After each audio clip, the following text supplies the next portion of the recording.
1 year from today, Ontarians will go to the polls for the province's 43rd general election. The vast majority of the hundreds of candidates seeking your vote will be in their 40s, 50s, and 60s. But a few will be young, very young. And we thought you'd like to meet some of the youngest candidates to find out why they want your vote. And so we welcome, in Smithville, Ontario, Sam Oosterhoff, the youngest MPP in Ontario history. He got elected 4.5 years ago at age 19. He's the PC member for Niagara West and still that party's youngest candidate on offer. In Belleville, Ontario, Emily Leneveux. She is the youngest candidate running for the Liberals. She's 23 and seeking election in the Bay of Quinte. In Mississauga, Ontario, Abhijeet Mane. He is the 31-year-old deputy leader of the Green Party, that party's youngest candidate, and running in Beaches, East York. And for what it's worth, we asked the NDP to offer up their youngest candidate, but they didn't. But we're delighted to have you three here. And just for the record here, I'm trying to figure out which of the three of you is actually, Emily, who is the youngest person here? Well, I'd like to say it's myself, but I think Sam beats me by all of like 20 days. My birthday's August 3rd, and I think his is August 20th or something. 22nd, yeah. Very close, very close. Okay, Yeah, all right. So Sam age, takes but it off by by 20 a few days. Well, Sam, you have done already what these other two hope to do, and that is namely get elected. And I want you to take us back 4.5 years. When you went to people in your riding and said, yes, I'm 19 years old and I want to run for provincial parliament, what was the general reaction you ran into? There was surprise, but there was also definitely encouragement. People really believe that it's important we have a wide diversity of perspectives around the table in politics. And often what I got from people was a response of saying, I wouldn't want to see a legislature full of 19-year-olds, but I also wouldn't want to see a legislature full of 80-year-olds. And so it's important to have people from every walk of life who are represented in the legislature, people from every background. And I spoke with a lot of people and assured them that I would be advocating for their concerns and their interests. And that's something that I still believe is very, very important, especially as a young person, to ensure that when you are going into elected office, you're there to represent the concerns of the people that you're advocating for, and not just coming at it as though you have all the answers. I always said, you might be young, but you have to work twice as hard as the next person to get ahead in that case. It means you listen to good advice and you pay very close attention to the wisdom of those who've gone before you. And a brief follow-up. Had anyone in your family ever run for office before? No, not in my immediate family, no. So where would you get the notion that this was something that somebody that young could do? Well, a lot of it came from seeing some of the great people throughout history who had the opportunity to run and make a great deal of difference at a young age. I think, of course, of Winston Churchill, who, if my memory serves me correctly, was only 26 when he was elected. Of course, William Wilberforce, an abolitionist who was elected at a very young age as well as a member of Parliament in England. And both of those men went on to accomplish a great deal in their respective parliaments. So I think we've seen throughout history that there are people who are able to step forward and contribute in powerful ways. Here in Ontario as well, there have been young MPPs in the past. Looking at the CCF, for example, they elected a young member, Scott Reed, I believe his name was. So it's possible to make a big difference. But again, to represent the people that you're fighting for, to hear what they are speaking about, and to bring those concerns forward is the top priority. Emily, you're 23, as we already established. Why does a 23-year-old want to run for provincial parliament in the Bay of Quinte?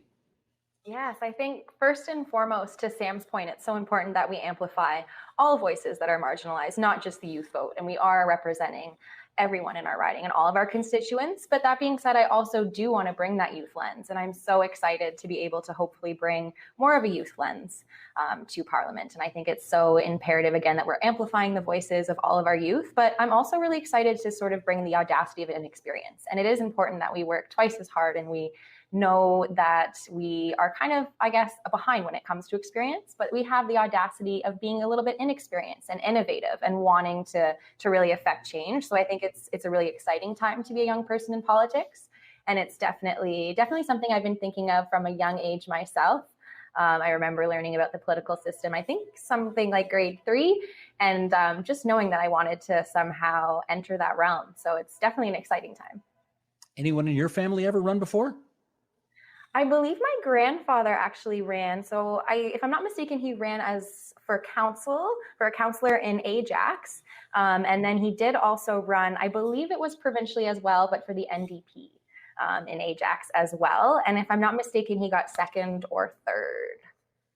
And how long ago would that have been? Ooh, good question. I think something like 50 or 60 years ago now, or Okay. maybe a little less. So like it's been a somewhere long time between since 40 anyone in and your 50 family years. went for it. Okay. So a long time since Yes, anyone in your yes. family's gone for it. Anybody in your family try to talk you out of this, saying, Emily, like, why bother? I would definitely wouldn't say talk me out of it. I did receive a little bit of hesitation in that everyone in my family obviously wanted to make sure that I was ready and I was in a good place to step up to the plate. I mean, mental health is so important, and being a younger candidate, that's something that I'm really focused on. So everyone was definitely supportive and just wanting to make sure I was ready. But I think it was time to answer the call. So again, I'm really excited. Now, Abhijeet, I know your grandfather was a member of parliament back in India, and I wonder how influential his example was to you in your wanting to stand for provincial parliament here. It was the crucial example that actually got me into politics or interested in politics in the first place, because he was one of the first parliamentarians, member of parliament in India's parliaments post-independence from the British Empire. He was also actively involved in the independence movement itself. But he was also the kind of parliamentarian who's in it for the right reasons and belonged to a generation who did that, who really stood up for social justice issues. He often worked for the so-called low castes in India and helped establish villages for them because they were being ostracized. He also helped the poorest sections of the city of Mumbai as well by building bridges and roads for them. And he never really talked about his accomplishments with family. We only learned about these things after he passed away from well-wishers and supporters. So that real example of what service, what duty is supposed to be, what politics is supposed to be, he exemplified that every single day, and his example inspires me to continue that legacy. Okay, having said all that, anybody here try to talk you out of running? I mean, I think the biggest voice inside my head who was dissuading me from running was my own. Because I had seen what politics is. It's a lot of sacrifice. It's a lot of my uncle up until recently was also an MLA in Mumbai, and so I've seen what toll it can take on your personal life, on everyone around you, and so that was, I think, the biggest factor. But when I joined the Green Party because I believe the climate emergency is the biggest facing humankind up until now. And so when the call to duty is that strong, I think a little sacrifice goes a long way. Sam, I want you to pick up the story here, if you would, and that is a lot of older people think that years and years of experience, life experience, political experience, is important to bring into politics before you stand for office. And obviously, the three of you, before you all ran for the first time, had very little life experience and very little political experience. In which case, what do you think you bring to the table that compensates for that lack of experience? Yeah, it's a great question. It's one that I found came up a lot during the by-election. By the time the election rolled around 3 years ago, we've been able to work on a number of different files, and I've been able to show that really what is important is being a collaborator, being someone who brings people together, and listening to the good advice. So recognizing that as a young person, you might not have experience, but you also have the opportunity to have that open mind and to speak with people from various backgrounds without some of the experience that also ends up impacting the way you view those perspectives. So there's absolutely aspects of it that could be considered a liability from some people's point of view, but there's also aspects of it which are a benefit, and that's being able to speak to people with that perspective of saying, look, I don't have all the answers. I don't claim to have all the answers. I want to hear from you. What do you think the solutions are? How can we bring people together in ways that build solutions going forward for the challenges that are facing us, whether that's the environment, the economy, COVID, of course, right now, or education. There's so many different areas that need so many people to participate, to move forward. And that's been very, very beneficial to have those conversations and be frank with people about the areas that you might not have all the answers. Emily, you talked about the audacity of inexperience in your first answer. What does that mean exactly? To me, it means bringing in an innovative approach to anything that we do. And I think as a younger candidate, bringing that youth lens, not only to amplify the voice of youth, but again, to amplify all voices that may have been marginalized, I think it gives us a little bit of an edge when it comes to perhaps looking at things with a fresh perspective, and also perhaps seeing the gaps that are hard to see when you've been in it or you've been working on a project for so long. So just coming in with that fresh perspective, I think, to Sam's point, allows for so much collaboration and that fresh perspective. And I think the audacity piece is just that little edge that youth bring. And I think that's something that we need to see in provincial parliament, and we need to hold everyone accountable while being collaborative. So it's, again, an exciting time. And I think that youth voice needs to be heard a little bit more. And I'm excited to hopefully see more youth in provincial parliament. Abhijeet, how about you on that? Yeah, I think it's a completely fair criticism, because there's such a wealth of experience that exists for many different politicians before they even enter politics. So when you enter in your 20s or 30s, which is why I was so apprehensive about entering in my 20s. When I first ran, I was 28, and so what I thought was, well, it's important that you need to have those life experiences. But when you are a younger candidate, I think you have to work, as Sam mentioned, doubly hard, because you have to overcome those barriers that exist, but at the same time, also have the humility to know that you don't know all the answers, and therefore you need to look to experience for guidance. But at the same time, I think because there is such an ossification of political thought or practices that happen in Queen's Park because of that older demographic. I think when a younger and a fresher voice is brought in, it can bring a different perspective. And that's what we always need, is diversity of perspectives, because that's what brings out the most engaged as well as the most complete holistic answer. I just want to check. You said ossification, not Osterhoffication. Is that right? That is correct. Just checking. Okay. Want to make sure I heard you properly. Trying Just kidding. to not be partisan. I was hoping someone would say that. I'm nothing if not predictable, Emily. There we go. Sam, okay, let me ask you the tougher question, though, Sam, and that is, all right, you're in a caucus meeting, or you're in a meeting with stakeholders, or you're in a meeting with people in your riding, and as probably is often the case, you're the youngest person in a room. And can you really have an influence, or do people really listen to what you have to say when you're almost always the youngest person in the room? Yeah, that's a great question, Steve. And I think it's important to also look at the results of the past few years. In my local community, for example, there was a hospital that had been canceled under the former government, that had been fought for since 1997, and had been shelved, essentially. I was able to work with my community and the Premier and Minister Elliott to bring that project back to life, and we now see it going out to tender, to RFQ. So we're having a new hospital come on. Bill 3, the Compassionate Care Act, on a palliative care strategy being put in place across Ontario, was a piece of legislation I brought forward, working with colleagues from all the other parties. We made amendments, literally from the Green, the Liberals, and the NDPs. We made amendments to the legislation in several days of committee hearings. We were able to bring it back, and it passed unanimously.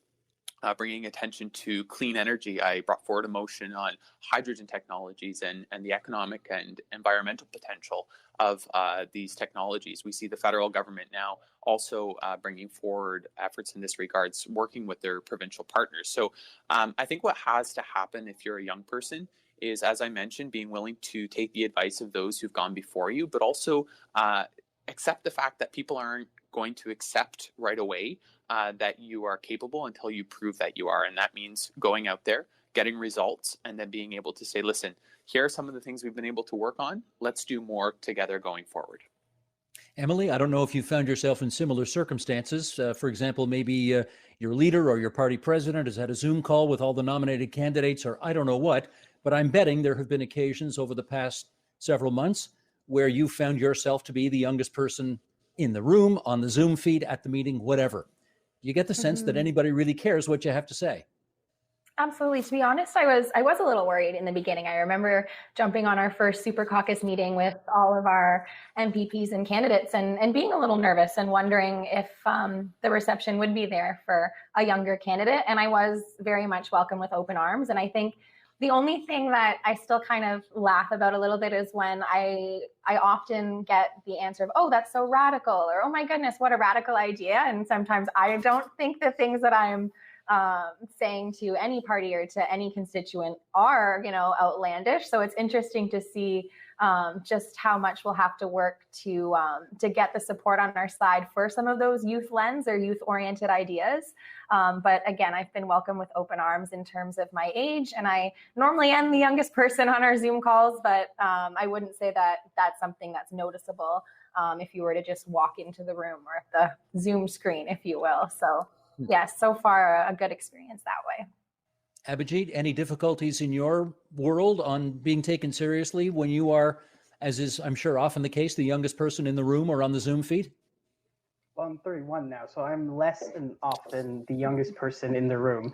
But I definitely, I think that's also an indication of where the Green Party is headed, is attracting a lot of the Canadian youth. And so I often am not the youngest person by a mile. But despite that, whenever I am definitely taken seriously to the point where, and to the credit of Green Party leadership, Mike Schreiner, leader of the Green Party of Ontario, has always trusted me with his voice, which is why I became deputy leader. But also there are many different responsibilities given to me to this day within the party itself. I'm co-chair of the shadow cabinet. I'm also co-chair of the platform committee, as well as I'm on the provincial executive. So in all those arenas, the party has constantly shown that it is ready to empower young voices, and that's absolutely a necessary thing.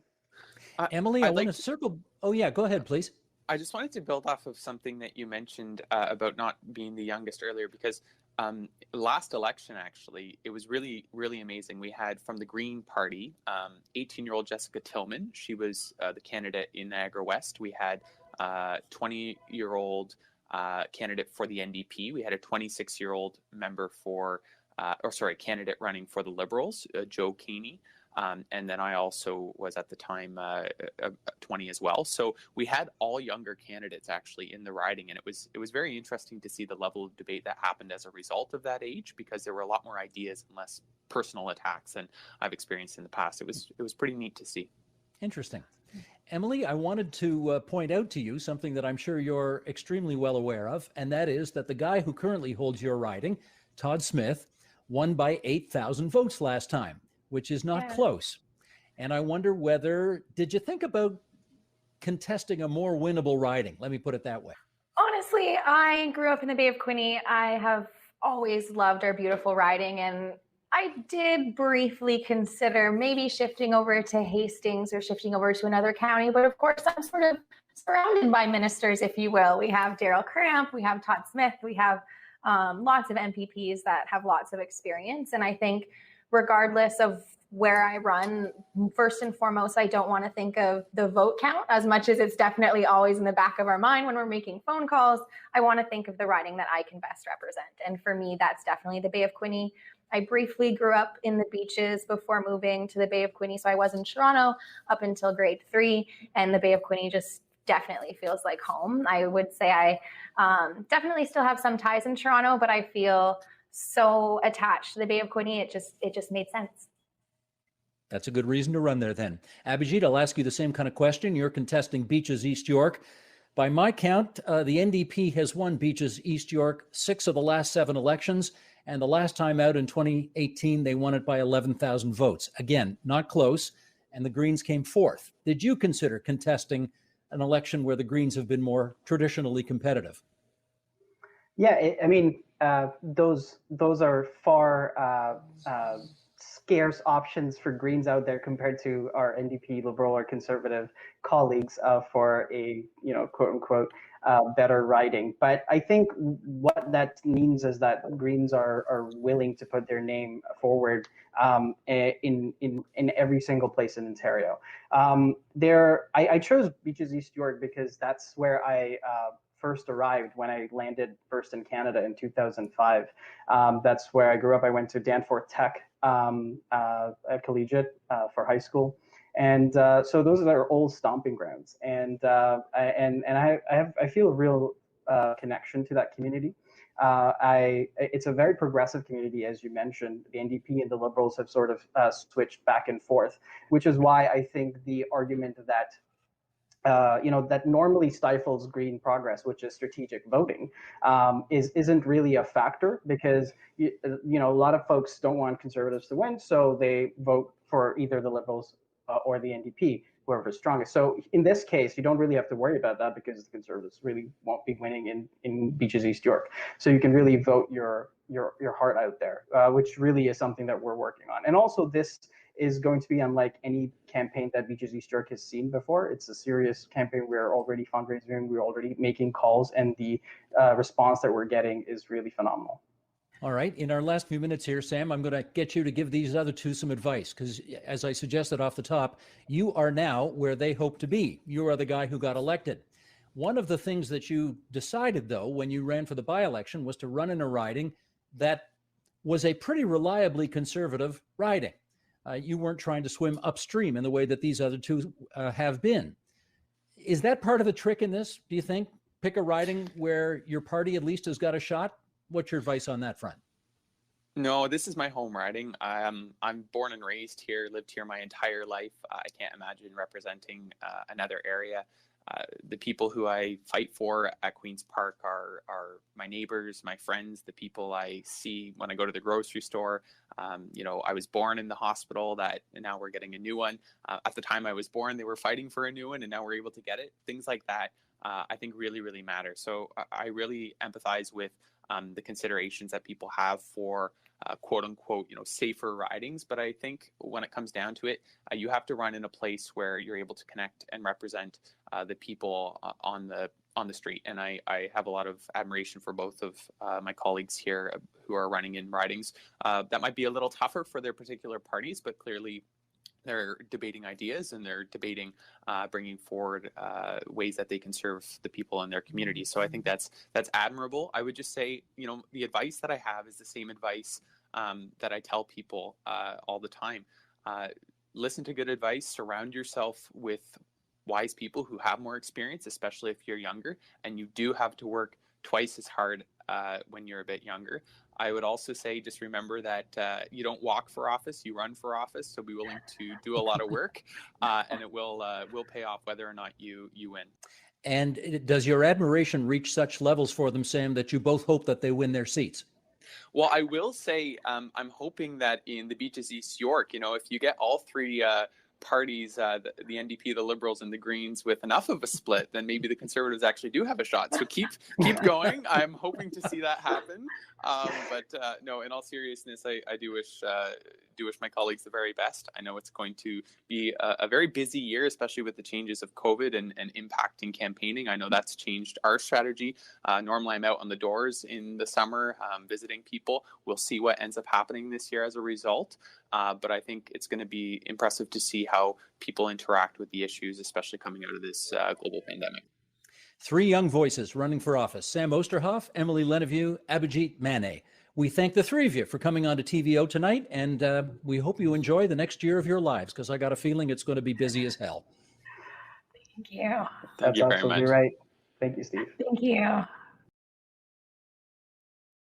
The Agenda with Steve Paikin is made possible through generous philanthropic contributions from viewers like you. Thank you for supporting TVO's journalism.